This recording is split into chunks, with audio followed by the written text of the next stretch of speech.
Penutupan tambang emas ilegal di Aceh kembali jadi sorotan.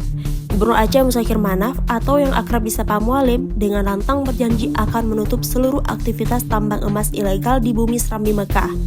Namun banyak pihak meragukan apakah langkah ini benar-benar bisa terwujud atau sekedar omong-omong belaka. Dalam rapat paripurna bersama DPR Aceh 25 September lalu, ex-Panglima Gerakan Aceh Merdeka itu mengultimatum, terhitung 2 pekan sejak rapat semua alat berat harus keluar dari hutan Aceh, jika tidak akibatnya ditanggung sendiri. Yang sekarang ilegal dengan ada eskavator Topeku ialah hutan.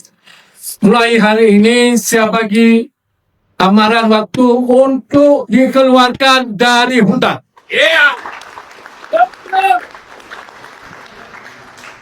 2 minggu dari sekarang semua eskavator keluar dari hutan Aceh. Oke? Dan jika tidak, selepas 2 minggu kami akan evaluasi dan kami akan periksa kalau tidak ada ketentuan yang akan kita berikan. Tambang emas ilegal bukanlah persoalan sepele, bukan hanya melibatkan pekerja, tetapi juga jaringan pebisnis, mulai dari pemasok bahan bakar, penyedia alat berat, dan penampung emas ilegal, hingga oknum penegak hukum. Bahkan emas hasil tambang ilegal ditengarai masuk ke rantai perdagangan resmi. Bisa jadi, perhiasan yang kita kenakan berasal dari emas tambang ilegal. Temuan Pansus Minerba DPR Aceh mencatat ada 450 titik tambang emas ilegal dengan sekitar 1.000 unit alat berat beroperasi. Dari bisnis haram ini diperkirakan mengalir dana hingga 360 miliar rupiah ke kantong oknum aparat penegak hukum dengan dalih jasa pengamanan.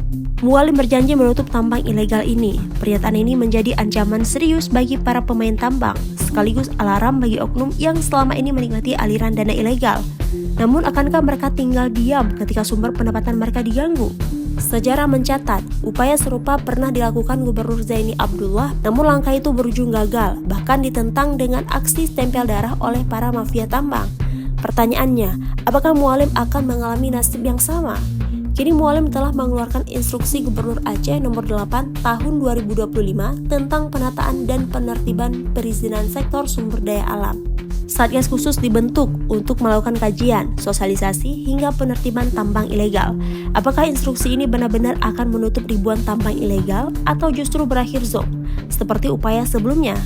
Jawabannya akan ditentukan oleh keberanian sang gubernur dan kekuatan para pemain di balik bisnis emas haram di Aceh.